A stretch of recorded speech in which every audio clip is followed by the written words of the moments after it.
Hey, what's going on, everybody? Andrew here, back for our build review show. It is Friday, October 4th of 2024, and this is the show where I bring users' builds up live on stream, giving them personalized feedback and advice about things that I think they can do differently to ultimately help improve their post-contest sim ROIs, help them to build stronger lineups and put those into their contests. So we do this show Monday through Friday, 5 p.m. Eastern.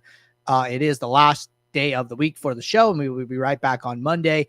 If anybody ever wants to get signed up for the show, all you have to do, put your DK username in the office hours channel in our Discord server, and I will add you to the queue for the next show. So with that said, we do have one person signed up today, and I am going to get them up on the screen. It is Interrogator, and Interrogator was asking about reviewing some NFL Showdown from yesterday. So we will definitely be doing that here. So I'm going to get SaberSim pulled up, and we are going to jump right in here. So let's go back to yesterday. Thursday, NFL, Tampa Bay, Atlanta.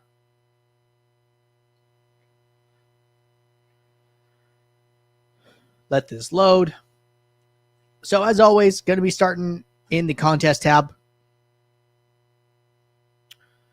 And what am I seeing? So I'm seeing a very healthy balance of single entries and three maxes, starting with the low stakes, working their way up, throwing a couple of shots in the flagship. I think this is all good, so I really do like the contest selection here. Now, let's see how they did here. So let's go and analyze the quarter jukebox here. 95K entries. This one should load up without taking up too much time here. All right. So one other thing Interrogator mentioned is that, we did release a showdown video. So they're like, hey, I applied the principles from your guys' new showdown video. Can you let me know how I did? That was like part of their request here. So in case anybody missed that video, we just released it earlier this week. I'll show it for you guys here on YouTube. Go to our videos. Master the art of NFL DFS showdown here. This is a very, very in-depth tutorial, right? 44 minutes going deep into NFL showdown. So if anybody's looking to brush up on their showdown strategy, I would highly recommend checking out this video, and I can drop a link to it here in the YouTube chat in case anybody is looking for that. So just drop that now, but just want to call out that video. So now let's jump into this flashback. So we might actually look at a couple contests here. So in this first 20 max quarter jukebox, 20 entries, sort by sim ROI. Some of the highest sim ROIs, like 50 to 60%. Interrogators at -6. So taking a peek here. Average salary looks fine. Average dupes look fine. Unique lineups looks good. Under 5 looks good.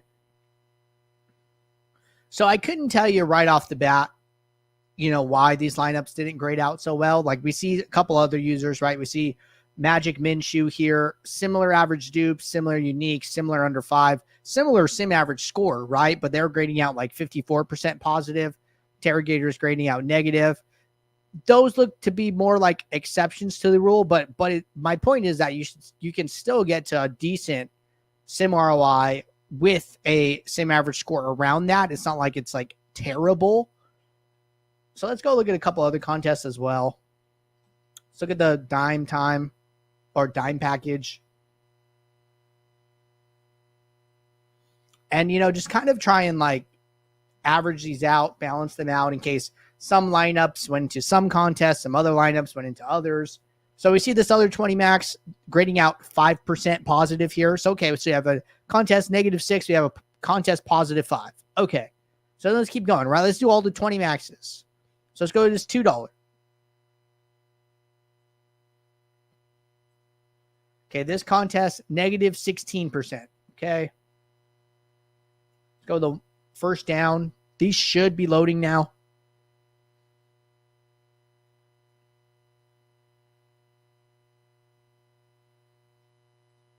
Okay, go to users. Neutral ROI here, 0.6. Let's try the play action.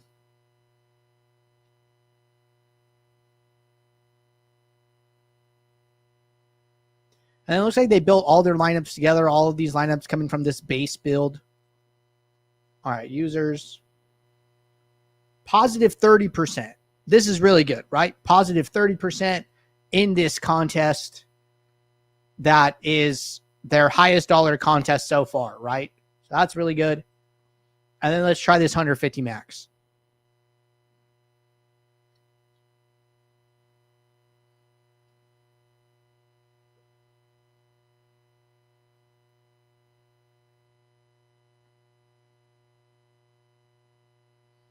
Okay, users. Interrogator, negative 16%. So kind of all over the place a little bit. Like we see some negative 16, we see some positive 30. We see some 0% sim ROI, we see positive 5, we see negative 6, right? So a lot of back and forth there. So let's go into a build. We might be able to learn a little bit more from looking at the build and what's going on here, as opposed to looking at some of these results with such variance across different contests. All right. So a couple things right off the bat. 0 min salary, 49.7 max. So getting rid of any lineup above 49.7.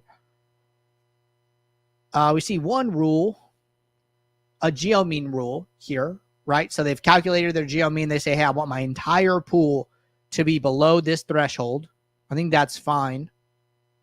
ROI greater than 0. Good.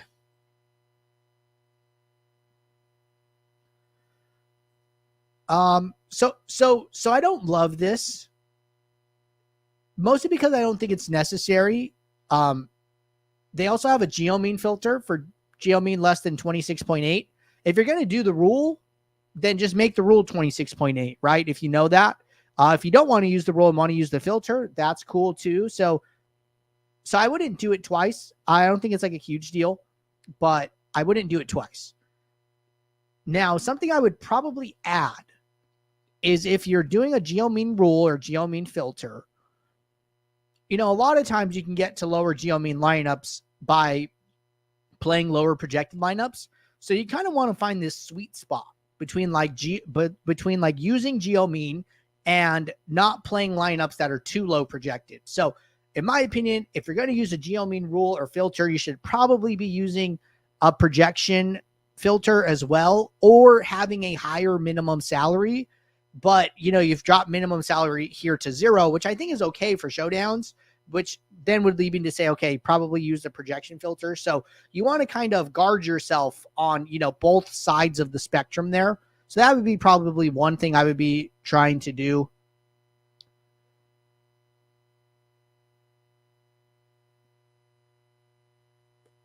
All right.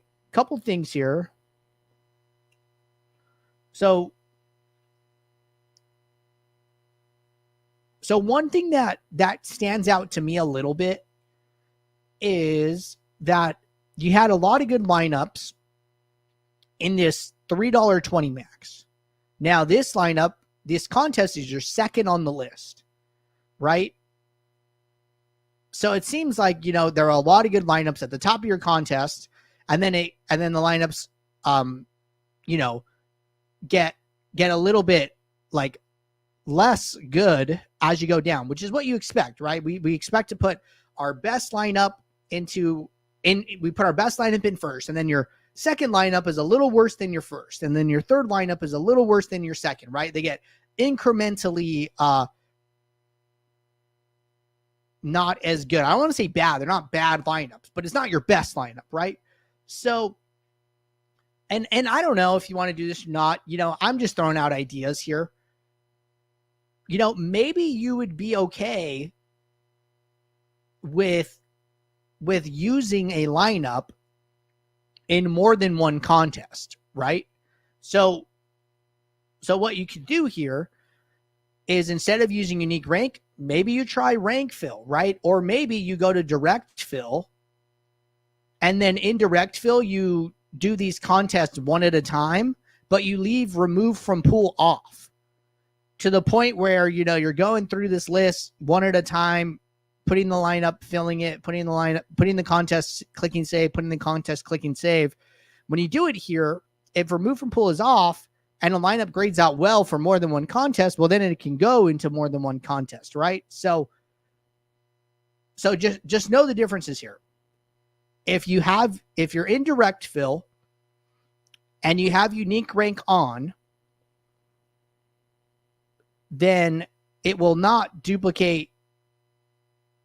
If remove from pool is on, it won't duplicate lineups across contests. But I'm almost positive if remove from pool is off and you are in direct fill, then if a lineup grades out well in more than one contest, it can be used again. Now in autofill, it will automatically take that lineup out, even if unique rank is being used and if remove from pool is off. It is making sure you get a unique lineup in each entry in autofill. So just some ideas, about different ways to make sure you're playing some of your best lineups, because oftentimes in Showdown, right? I mean, you're hunting for the optimal, like the optimal lineup is more often than not going to be the lineup you need, unless you're playing like some smaller single entry stuff. But if you're playing, the quarter versus the dime versus the $1 versus the $3 versus the flagship, chances are you're probably going to need like the same lineup in every contest there, right? So I'm a little open to using a lineup in more than one contest if it's grading out like that, right? If the lineup is overlapping in the ROIs, then hey, it's cool, right? But just some thoughts there. Showdown is just such a different beast than like classic slates. When you need an optimal to win, right? It just the approach to the game changes, in my opinion. All right. So I think another thing that we haven't talked about yet, but we're going to talk about now, that probably had a big impact on your post-contest sim ROIs are all of these projection adjustments, right? So you always got to remember that when you're making projection adjustments, it can have a big impact on what you see in the post-contest sims. Like if you were to run the post-contest sims with your projection adjustments, probably would be different than if you ran it without them, right? So like I see a lot of things here, right? Like Algier up 3 points, didn't do so well. Like this probably has a huge impact, right? Because you probably get to a lot more of this player with a minimum exposure. You're like 4x his ownership, but then he doesn't do well and then he doesn't project well. So then it like hurts your post-contest sim ROIs. So adjustments like these, probably go a long way. I don't know where these are coming from. I can't really speak to like why you got to a 3-point adjustment or where it came from, but just be very convicted about these plays. Track them. We've talked about this before, right? Interrogator is somebody like to make a lot of projection adjustments. Make sure you're holding yourself accountable with these, right? Come in here and grade them after the fact. And sometimes that's not even just actual points, right? Like maybe you had a reason for doing this. Maybe you were like, you know what? Bijan had this hamstring injury. He only played like 60% of snaps on Sunday. They're on a short week. And I think that Algiers just going to play more. Judge it based on that, right? Like, okay, go check the snap counts. Go check the rush share. Go check the target share. Did what you thought was going to happen actually happen? And then it just didn't show up in the fantasy points actually scored. That could be a win, right? Even though Algier only got 5.5 points. Maybe you were right about the split of carries and the split of targets or something like that. So it's not all based on fantasy point outcome. The same way, building good lineups is not only judged on if you won that contest or not, right? Like you could have really good lineups and, break the slate, right? Like I did that. I played a contest for the Showdown yesterday and I didn't do well. And then I went back today and I looked and my sim ROIs were like really good. I was like so happy, right? So it's okay to, you can find a win within a loss sometimes, right? Sometimes. All right, so that's enough on these projection adjustments. We see some min-max exposures here, probably just some I think it's okay to have opinions, right? I don't have a problem with that.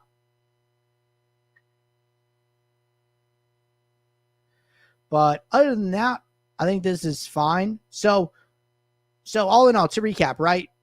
Good contest selection, very, very strong contest selection.